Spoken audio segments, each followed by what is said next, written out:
दो काम मत कर डीसी साहब, ज्ञापन ले जा। और अगर कोई इसी तरह की मरोड़ मन में है, बहम मन में है, नरेंद्र मोदी से मिलकर आ रहे, कोई थपकी आ रही है पीछे से, फिर टाइम रख ले।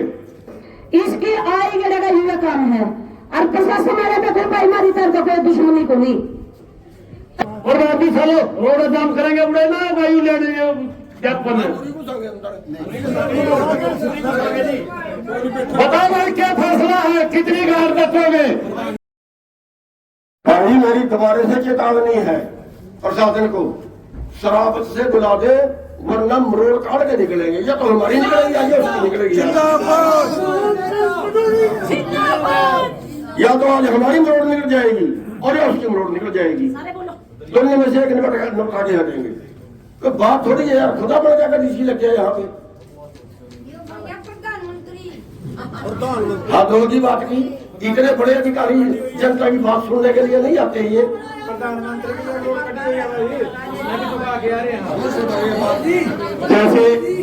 जैसे कि माता जी ने कहा कि बन गया प्रधानमंत्री, फिर प्रधानमंत्री की तो कुर्नियां तक जड़वा नहीं आए थे दिल्ली का, इसका तो सौदा ही कुछ नहीं। और अगर ये हमारा इतिहास नहीं जानता तो फिर इसके पास कुरुक्षेत्र डीसी का नंबर होगा। अभी ज्यादा दिन नहीं हुए, 2-4 महीने नहीं हुए हैं। इसे पूछ लेना रात के 11 बजे जब सस्से फूल गई, तब जाके पिछले दरवाजे से आकर माफी मांग कर गई और कही कि मैं आप लोगों की ताकत को पहचानने, भाई मैं दूर से थी। तो डीसी साहब का नाम का तो पता नहीं, लेकिन डीसी साहब बार बार आपसे कह रहे हैं, या फिर एक काम कर ले, आज ज्ञापन ले जा, फिर टाइम रख ले भाई, मैं आप लोग ज्ञापन देना ही और मैं आऊंगा नहीं, फिर तो आना की बात। आज तो हमें ये था कि डीसी साहब यहाँ होंगे, ज्ञापन देंगे और अपने अपने घर चले जाएंगे। अब एक काम के दो काम मत कर डीसी साहब, ज्ञापन ले जा। और अगर कोई इसी तरह की मरोड़ मन में है, बहम मन में है, नरेंद्र मोदी से मिलकर आ रहे, कोई थपकी आ रही है पीछे से, फिर टाइम रख ले। हम कहेंगे कि हम उस दिन आएंगे और आप कहना कि मैं यहाँ आपको मिलूंगा नहीं, फिर आपको और हमारा सबका पता लग जाएगा। नमस्कार साथियों, बोल लीजिए। मैं राजेश सोनीपत से, राजेश नहीं अबदलाल, नाम अबदलाल मेरा।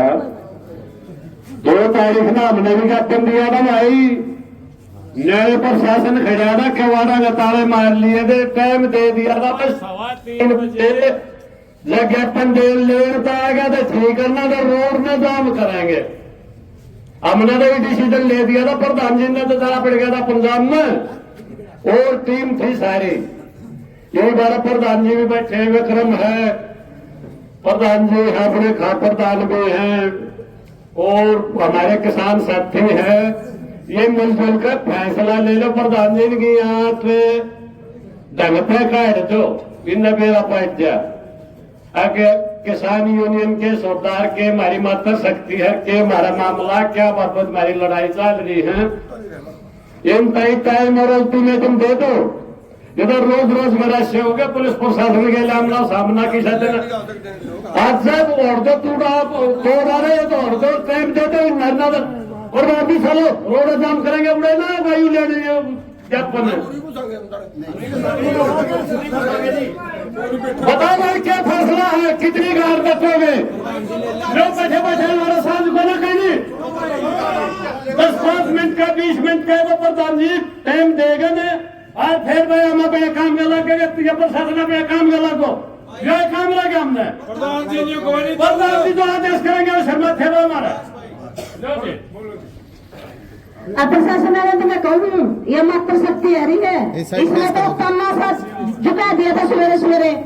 बाकी डीसी में है थोड़ी मरोड़, यूं अंदर को नहीं नीचे ज्ञापन लेना आई गए एसडीएम में भेजते हैं, कोई भी नीचे का कर्मचारी तहसीलदार में भेजते, लेकिन इसमें नीचे अंदर शर्म आवा है, किसानों देखती कर शर्म आवा है। इसका तो मुंड लगा कदे तो उस कुर्सी पे तो उठ के किसानों के बीच में ज्ञापन लेना है, और कौन सा किसान उस कुर्सी पे से बैठा है। हमने कुर्सी की भूख को नहीं मारे बनाए और सारा छोटा कुर्सियां पर बिठाना जाना मन को, इसके आए गए का यह काम है। और प्रशासन वाले पे कोई भाईमारी तरफ कोई दुश्मनी को नहीं। वह बात है जब डीसी गिरता है पुलिस को आगे करता है, जब डीसी गिरता है पुलिस को आगे करता है। इनका 2 काम है, वह बात है जवान और किसान आमने सामने, आपको बैठे रहे भीतर, बाकी इनकी बात जान रहे नहीं। हमारे किसानों ने पहला फिर मेर ली है, अर्जी भी वो करेंगे नहीं, इन्हें तो जाने की जरूरत भी बोली। एक कारीगर रूप धारण कर लिया नहीं, डीसी ने तो नीचे खींच लिया होंगी। किसान मजदूर एकता जिंदाबाद, जीत डीसी मुर्दाबाद, जीत का डीसी मुर्दाबाद, जीत का डीसी मुर्दाबाद, किसान मजदूर एकता जिंदाबाद। अब ये तो है किसान है भाई, जो से फसल ना बो के 6 महीने इंतजार कर जाए, आज वो फसल मर जाने में बाकी मेरी बात करनी है तो आगे गेड़ा हो जाएगी। ये तो इंतजार करना जाना है और धरना पे देखना जाना है और तारा करके तन्ना शाना छुपाना जाना है। हमें डरते को नहीं। किसान मजदूर एकता जिंदाबाद, मेरा भाईचारा जिंदाबाद, मेरा भाईचारा जिंदाबाद। बैठ जाइए सभी, आराम से बैठ जाइए, इसमें कोई नहीं बोलेगा, आराम से बैठ जाए, उठेगा नहीं कोई भी उठेगा भी नहीं, बैठ जाए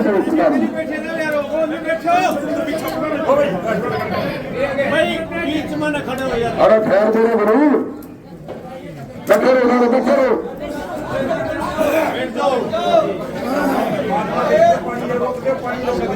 साहब पहली बात ये थोड़ा आराम आप उठ लो एक बार आड़ता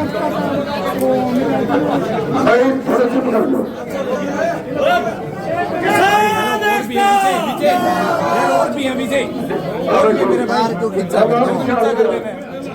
केजी साहब पहली बात तो मेरे को अफसोस है कि जनता आपको ज्ञापन देने आई है और आप केवल जनता का ज्ञापन नहीं ले सकते।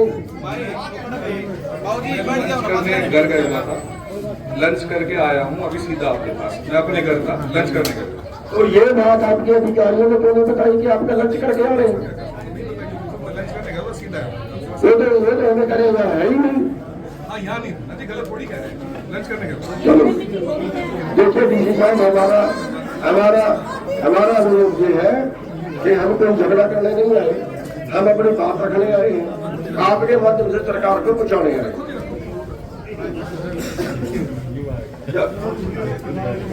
ये दो ज्ञापन है हमारे। एक बार मैं एक बार तो पीछे पढ़ लूंगा, एक बार फोटो करवा लें।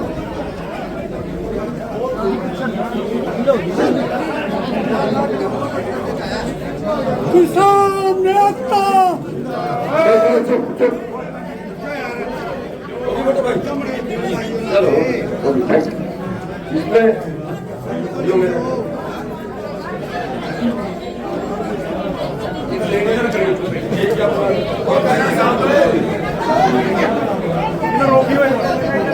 भैया आवाज नहीं आनी चाहिए किसी की, अगर शासन में रहे। इसमें जनाब ऐसा है, एक ज्ञापन तो है माननीय प्रधानमंत्री, उसमें हमारी शिक्षा की बात है, हमारे स्वास्थ्य की बात है। जो शिक्षा और चिकित्सा है अधिकारियों की फ्री है, नेताओं की फ्री है, चाहे अरबपति हो कोई, लेकिन आम जनता की फ्री नहीं है। और आम जनता में इलाज कराने की, बच्चों को पढ़ाने की समर्था भी नहीं। और दूसरे इसमें जो बीज बिल है और एक नया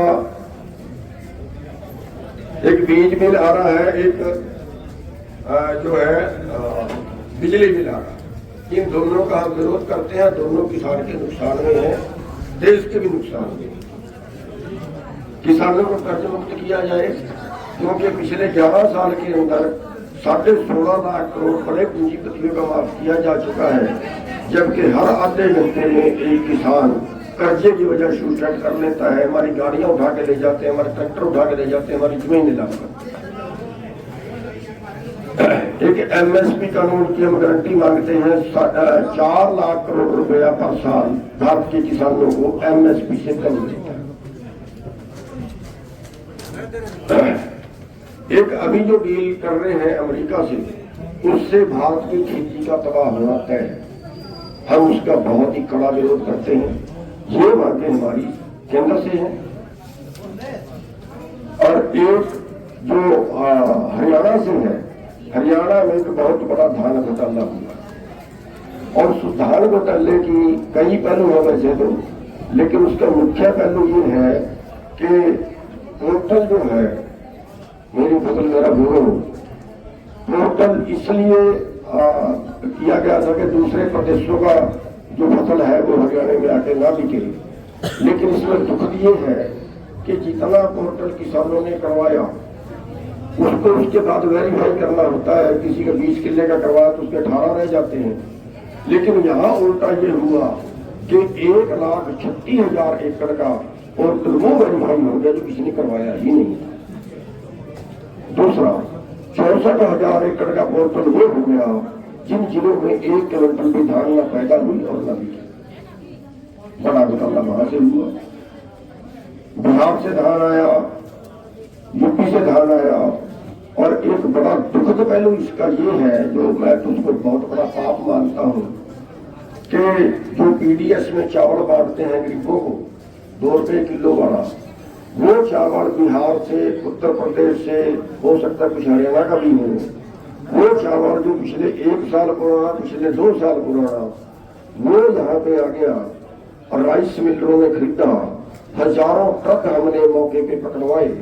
ना पुलिस ने कार्रवाई की, ना डीएफएससी ने कार्रवाई की, ना मंडी बोर्ड ने कार्रवाई की, ना प्रशासन ने कार्रवाई की। सारे को छोड़ते रहे। और उस चावल को राइस मिल जो है वो धान से चावल बनाने के लिए होता है, लेकिन यहाँ उस चावल को धान गिन दिया। हमने एक सेक्रेटरी से पूछा कि इसको 1 नंबर में कैसे करते हो। उन्होंने ये कहा कि मान लिया किसी पे 1,000 क्विंटल धान पकड़ा गया, 1,000 क्विंटल धान मान लिया 1,400 क्विंटल, 1,000 क्विंटल चावल 1,400 क्विंटल धान से निकलता है तो 1,400 क्विंटल धान की मार्केट फीस बढ़वा ली और उसके चावल को 1,400 क्विंटल धान। इस तरह से ये घोटाला हो रहा है। उन गरीबों का जिनको 2 रुपए किलो चावल मिलता था पेट भरने के लिए, उनका पेट काट के यहाँ पे बेच दिया गया। बहुत सामने पकड़वाया, यहाँ तक पकड़वाया कि इनने करते डीएफएससी करते। और इस सारे घोटाले में 2 रुपए से 5 रुपए कट्टा जो रिश्वत है वो मार्केट कमेटी की, 6 रुपए कट्टे से और 10 रुपए कट्टा कमीशन डीएफएससी की है और 15,000 रुपए पर चावल का ट्रक रिश्वत एफसीआई। उनके पास मशीनें होती हैं चेक करने की ये चावल 1 साल पुराना है कि 2 साल पुराना है, लेकिन वो 15,000 लेते हैं और पुराने चावल को भी नया बना देते हैं। एक तो मैटर इस पे है कि इसकी हम सीबीआई से जांच की मांग करते हैं। दूसरा इसमें एक मैटर ये है, ये हमारी प्रधान है अनीता जी जिला जींद की, इन पे एक मुकदमा दर्ज किया और उस मुकदमे के उसमें लिखा हुआ लास्ट में उस मुकदमे में इनकी जमीन अटैच कर दी गई और वो मुकदमा भी सफेद झूठा है। झूठा इसलिए है यहाँ पे दुष्यंत जी ने आना था टोल पे, खटकर टोल पे, वहां से कोई यात्रा शुरू करनी थी तो इन्होंने 1 दिन पहले ये राय किया कि हमने विरोध करना है कि नहीं करना है। इन्होंने फैसला ये लिया कि नहीं, हमने विरोध नहीं करना है। कोई दूसरी पार्टी ने फैसला लिया कि हमने विरोध करना है। अगले दिन वो आए, ये तो वहां तक गए भी नहीं, वो पर्चा इनके ऊपर दर्ज कर दिया गया। वही पंचायत की वीडियो बना के वो अगले दिन की दिखा दी गई, उस पर पर्चा दर्ज कर दिया गया, ये उसमें शामिल नहीं और इनकी जमीन अटैच कर दी गई। हम इसके लिए सीएम साहब तक मिल चुके हैं कि ये केस वापस ले लो, लेकिन अभी तक वो दिया नहीं गया है। और ये जो है एक तरह से मतलब बिल्कुल प्रताड़ना है। आप उसकी इंक्वायरी करवा सकते हैं, उसकी जांच करवा सकते हैं। अगर वो केस झूठा है तो उसको प्लीज उसको वापस। तो ये हमारी आज की बातें हैं। हाँ, एक बुढ़ापा पेंशन का मैटर है। क्या उन्होंने कहा है 3 लाख से ऊपर जिसकी आमदन है साल की, जिस परिवार की, उसकी पेंशन काट दी जाएगी। तो बड़ा दुखद पहलू इसमें यह है कि एक मंत्री की 1 करोड़ की आमदन है, 5 बार एमएलए रह चुका है, उसकी 5 पेंशनें हैं, 1 करोड़ की आमदन भी है, उसकी तो कोई पेंशन नहीं कटती। एक अधिकारी 3 लाख रुपए तनख्वाह ले रहा है और रिटायर हो गया, 50 लाख मिल गए, उसका बेटा भी 3 लाख तनख्वाह लेगा, वो भी ऑफिसर है, उसके परिवार की आमदनी तो बहुत है, जितनी उसकी 1 महीने की इतनी तो इसकी 1 साल की गिर दी गई, लेकिन उसकी पेंशन भी नहीं काटी। तो ये बुढ़ापा पेंशन क्यों काटते? हमारा कहना है इसको बहाल कर दें। इसका सारे का 23 मार्च तक का टाइम है। अगर सरकार बुलाना चाहती है वो बुला सकती है, हम बैठ के बात करने के लिए तैयार है, सुलझाने के लिए तैयार है, हम बुलाने के पक्ष में नहीं। अगर बुलाना चाहती है तो 15 मार्च तक बुला लें। ये नहीं है कि वो 22 मार्च को बुला ले, फिर हमारे मुश्किल हो जाए कि हम बात करने जाए या हम मोर्चा लगा लें। तो 15 मार्च से पहले अगर वो स्टेट सरकार, सेंट्रल सरकार कोई भी बात करना चाहे, छोटा बड़ा हम करेंगे, उससे कोई दिक्कत नहीं है। लेकिन 23 मार्च को जो है हम कड़ा फैसला उसके ऊपर लेंगे। तो इतनी सी हमारी बात है। आपने सुनी, आपका धन्यवाद। मैं चाहूंगा 2 शब्द। तो आपने ज्ञापन जो दिया है वो रिसीव कर लिया है, ये नियमानुसार जो सरकार को भिजवाए जा रहे हैं। धन्यवाद। Thank you.